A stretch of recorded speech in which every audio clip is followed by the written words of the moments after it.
Welcome to Mr. Creepy Official, where every story is a nightmare waiting to unfold.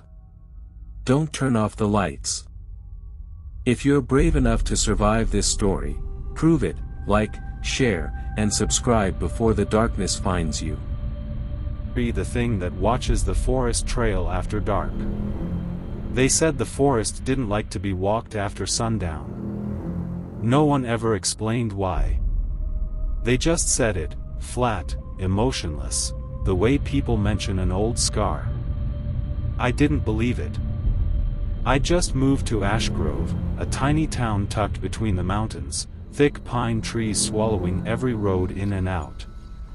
I came for quiet. For peace. But quiet isn't what I found. The locals all repeated the same thing. Stay off the forest trail after dark. They called it the Hollow Path. It wound behind the town, a dirt trail that sank into a sea of pine so dense it turned daylight into dusk. 2 weeks after I arrived, a man named Ryan Elmer went missing on that trail. They found his backpack halfway down the slope, torn open, straps frayed like something had dragged it. No body. No footprints. Nothing but a camera smashed against a rock, and one photo still left in its memory. A blurry image of the trail. And 2 faint eyes glowing in the darkness behind him. The sheriff said it was probably an animal. But animals don't stalk you for miles. And they don't stand upright. I found myself thinking about it every night, what he saw before that picture was taken. The town went silent after sunset, as if the woods pressed right up to the walls. Then, one night, just past 2 a.m., I heard it. Something brushing against the side of my cabin, slow, deliberate. 3 soft knocks. Then a pause. Then a long, rasping exhale. I froze. The sound moved to the window. And through the thin curtain, I saw the outline of something tall, taller than any man, just standing there, head tilted slightly, like it was listening. The air turned heavy. My breath came out in clouds, though the heater still hummed behind me. I stepped back slowly. The thing outside leaned closer, the curtain pulling inward as if the glass itself was breathing. Then I heard it whisper, a voice too deep, too wrong to be human. Trails waiting. The sound of footsteps followed, long, dragging, like hooves scraping against dirt. And then nothing. By morning, there were prints in the soil outside my window. But not human. Not animal either. Long, narrow, and shaped almost like hands. By morning, the prints outside had already filled with mist. I stared at them until the air burned my lungs, because I didn't want to believe they were real. But they were. Each print had 5 long, narrow marks, almost like a hand pressed into the earth, only too long, too thin, the fingers ending in tiny points. They stretched from my cabin's window, down the trail behind it, and disappeared into the trees. When I went into town later that day, people noticed the look on my face. Old Mrs. Klein at the general store stopped stacking her shelves when I mentioned the trail. She just shook her head. "It came close, didn't it?" she asked quietly. "You heard it breathing." Her voice trembled like she was remembering something. That's when she pulled me aside and handed me a folded piece of paper. On it were rules. Written in a shaking hand, the ink nearly smeared. Rules for the forest trail. 1. Don't enter after sundown. 2. If you hear footsteps that stop when you stop, keep walking, it's listening. 3. Never answer when it whispers your name. 4. If you see 2 eyes between the trees, close yours until they're gone. 5. If the fog turns red, don't run. It chases movement. 6. At exactly 3:11 a.m., stay away from windows. 7. Never look up the trail after midnight, it's not the same trail anymore. I laughed nervously when I finished reading, but she didn't smile.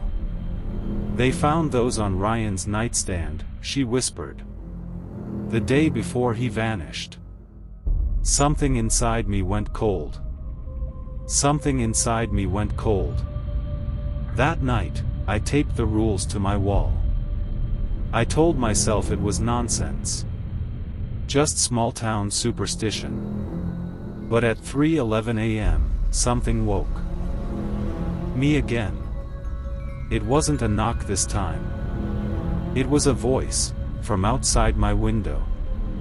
You left the light on. I froze. My lamp flickered, the yellow glow pulsing like a heartbeat.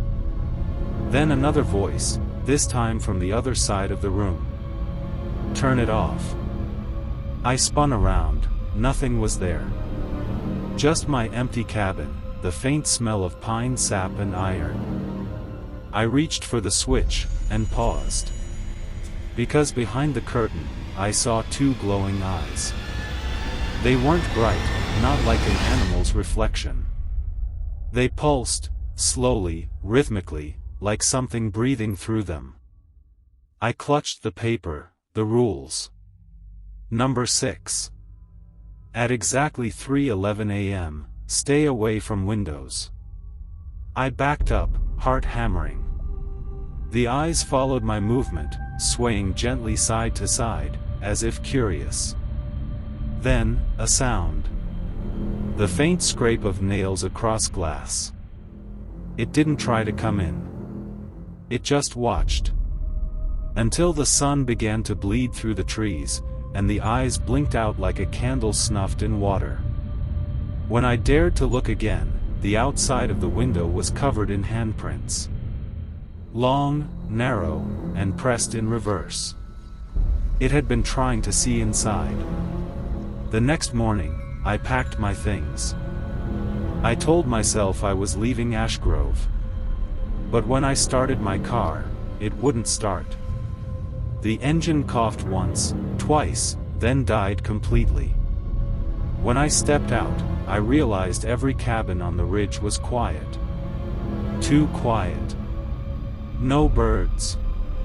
No wind. Not even the buzz of distant chainsaws the loggers usually ran at dawn. Just silence. Then, a knock on my door. It wasn't the heavy, dragging knock I'd heard before. This one was soft, steady, almost polite. When I opened it, I found a man standing there. Tall, pale, and dressed like he hadn't slept in days. His eyes were red around the edges, his voice hoarse. "You're the new one," he said. "You heard it, didn't you?" His name was Eli Turner, a forest ranger, or at least, he said he used to be. He told me he'd worked these woods for 15 years. Until the fog came. "Used to be normal out here," he muttered.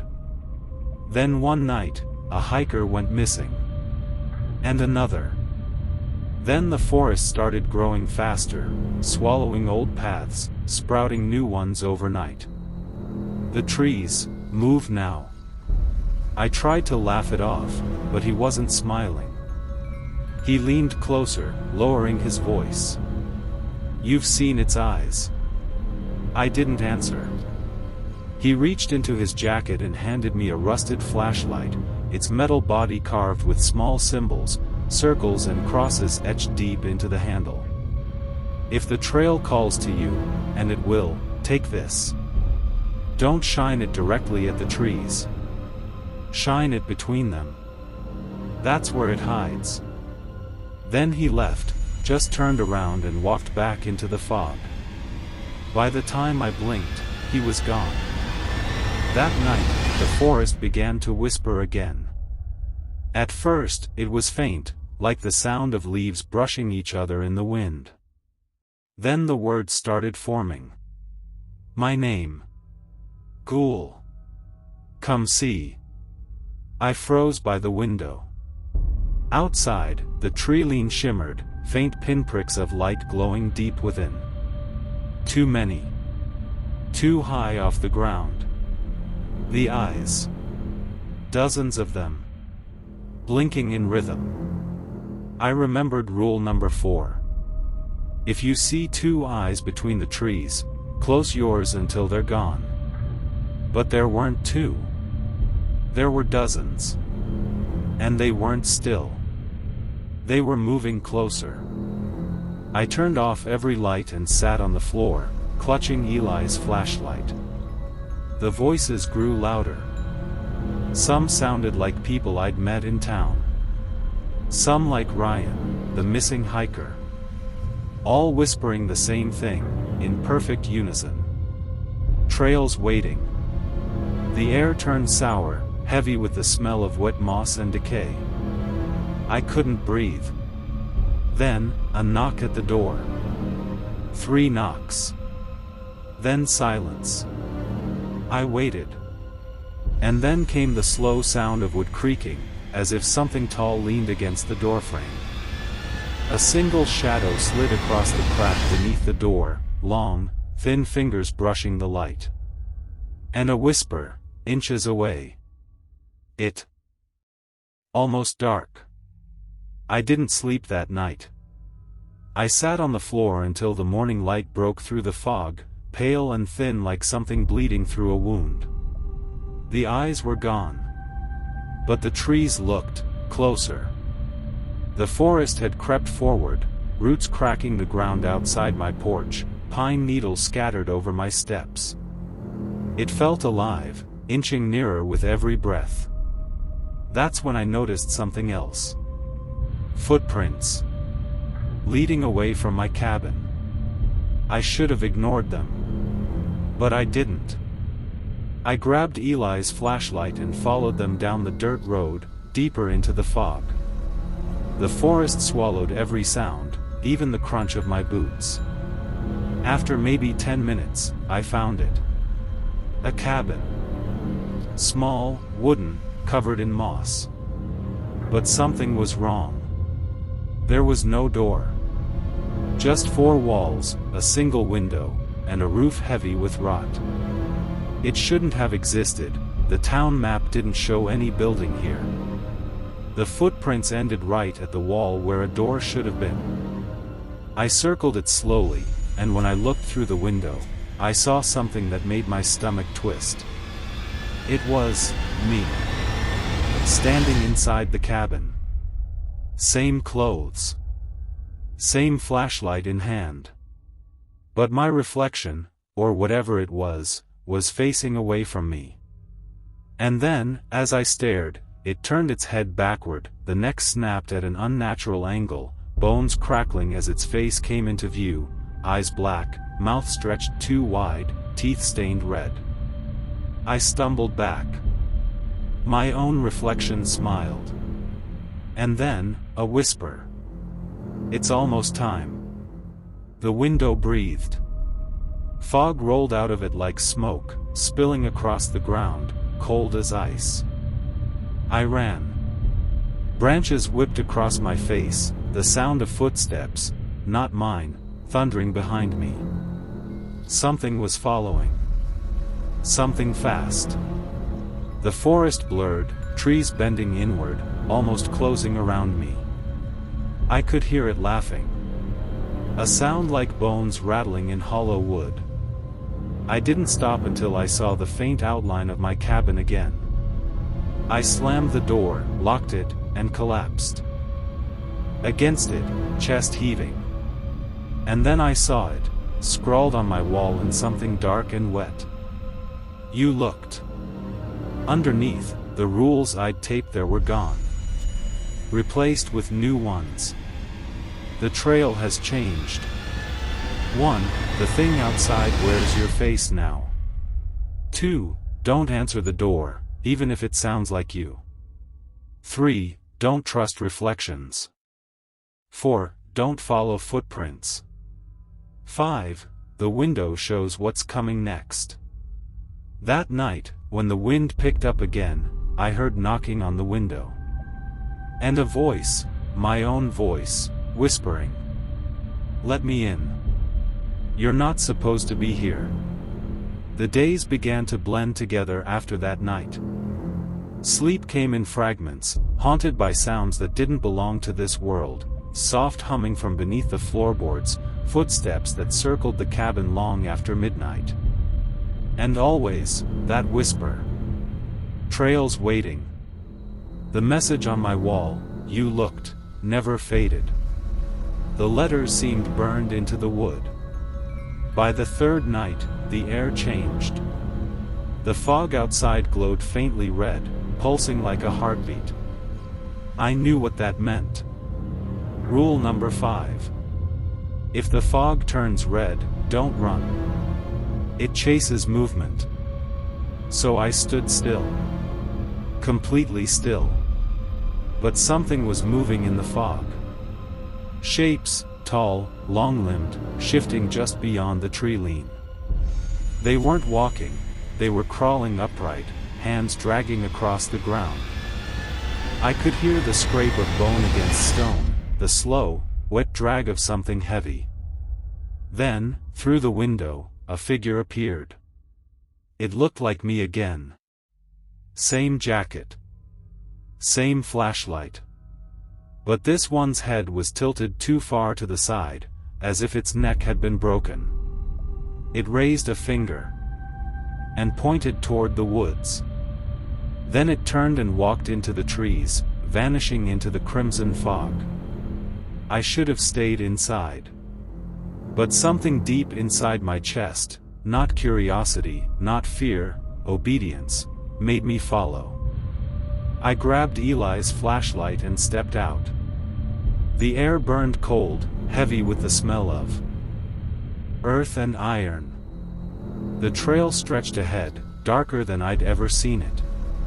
No sound. No wind. Only my footsteps, and something else walking beside them, just out of sync. I shined the light between the trees, remembering Eli's words. The beam caught something for half a second. A face, pale and stretched, eyes too wide, pressed flat against the bark like it had grown from the tree itself. It whispered my name. Then another voice, behind me this time. Almost there. I spun around. The fog parted, and there, just ahead, stood a signpost.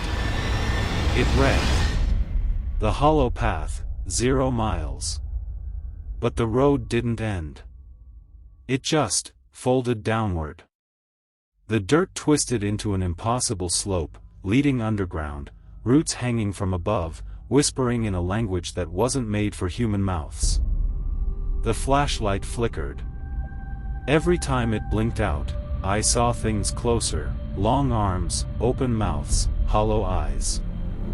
When it came back on, I realized the ground beneath my feet wasn't soil. It was hands. Hundreds of them. Cold and moving, gripping my boots, pulling me deeper down the trail. I screamed, pulling free, stumbling back into the fog. That's when I saw Eli again, or what was left of him.